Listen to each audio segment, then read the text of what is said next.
येत्या काही दिवसामध्येच मकर संक्रांती येणार आहे आणि त्यासाठी तिळाचे पदार्थ तर झाले पाहिजे.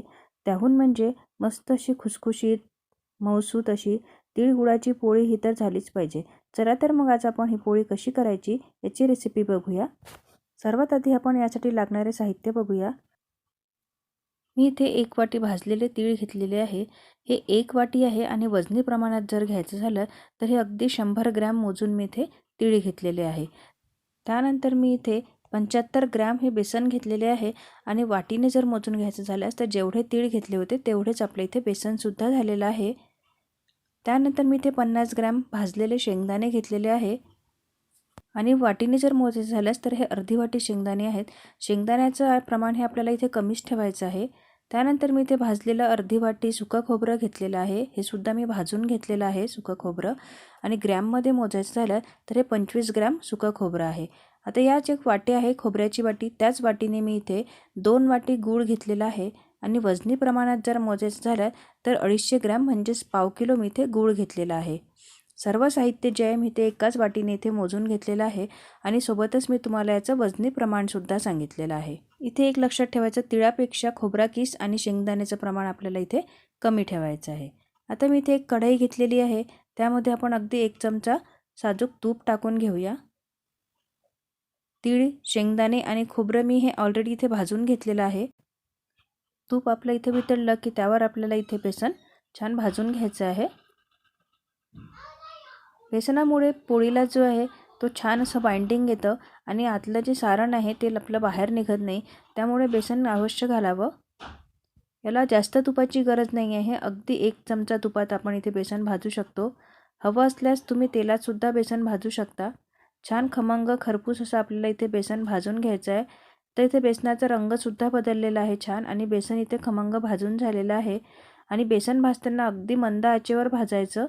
बेसन इथे भाजून तयार आहे. आता आपल्याला मिक्सरच्या भांड्यामध्ये तीळ, त्यानंतर शेंगदाणे, खोबरा किस आणि गूळ हे सर्व साहित्य जे आहे ते मी इथे एकत्रच बारीक करून घेणार आहे. त्यासोबतच मी इथे जे आपण बेसन भाजून घेतलेलं होतं ते सुद्धा एकाच वेळी यात घालणार आहे आणि आता हे जे सर्व मिश्रण आहे हे आपल्याला मिक्सरमध्ये छान असं बारीक वाटून घ्यायचं आहे. या मिश्रणासोबतच गूळसुद्धा वाटून घ्यायचं आहे, जेणेकरून इथे गुळाचे खडे राहणार नाही आणि आपली पोळी जी आहे ती फाटणार नाही.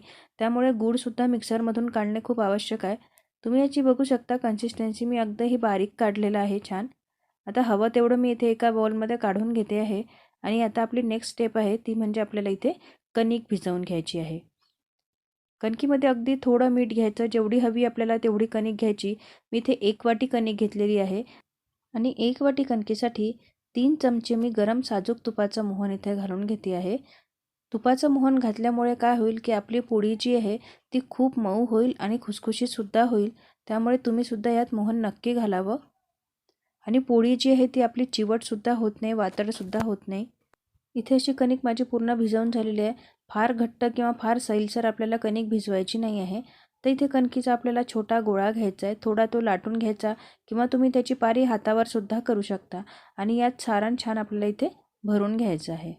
हे सारण तुम्ही आदल्या दिवशी सुद्धा करून ठेवू शकता, पण असं केल्याने काय होईल की जर तुमचे त्या मिश्रणामध्ये जर असे कडक गोळे जर झाले, जसे आता मी हाताने फोडते आहे तसे, तर छान अशी ते हाताने कुस्करून घ्यायचे आणि मगच आपल्याला तो पारी जी आहे ती बंद करायची आहे, जेणेकरून गुळाचे किंवा त्या मिश्रणाचे गोळे इथे राहणार नाही. आणि हाताने प्रेस करत करत आपल्याला हा जो गोळा आहे तो असा इथे बंद करून घ्यायचा आहे. बंद करताना एक्स्ट्राची जी कणिक वर आली आहे ती तुम्ही काढूसुद्धा शकता किंवा तिथेच त्याला प्रेससुद्धा करू शकता. छान असा डो जो आहे तो असा हातावर गोल करून घ्यायचा आणि त्याची पोळी इथे लाटून घ्यायची.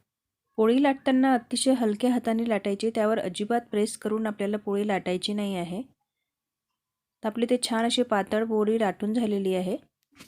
तवासुद्धा मी आधीच गरम करायला ठेवला असल्यामुळे तवासुद्धा छान गरम झालेला आहे आणि पोळी टाकण्याआधी मी तव्यावर छान तूप टाकून घेतलेलं आहे. ही पोळी तुम्ही हवी असल्यास तुपावर सुद्धा भाजू शकता, तेलावर सुद्धा भाजू शकता. चवीमध्ये अजिबातही काहीच फरक पडत नाही, पण तुपावर जर भाजली तर अजून छान खमंग आणि खुसखुशीत लागते. पोळी भाजताना जास्त हाय फ्लेमवर आपल्याला इथे भाजायची नाही आहे. अगदी मीडियम फ्लेमवर आपल्याला पोळी इथे छान दोन्ही साईडनी खरपूस अशी भाजून घ्यायची आहे. इथे मस्त आपल्या तिळगुळाच्या खमंग खुसखुशीत अशा पोळ्या तयार झालेल्या आहे. अतिशय मऊसूत अशा पोळ्या तयार झालेल्या आहेत या. चवीला सुद्धा खूप छान लागतात.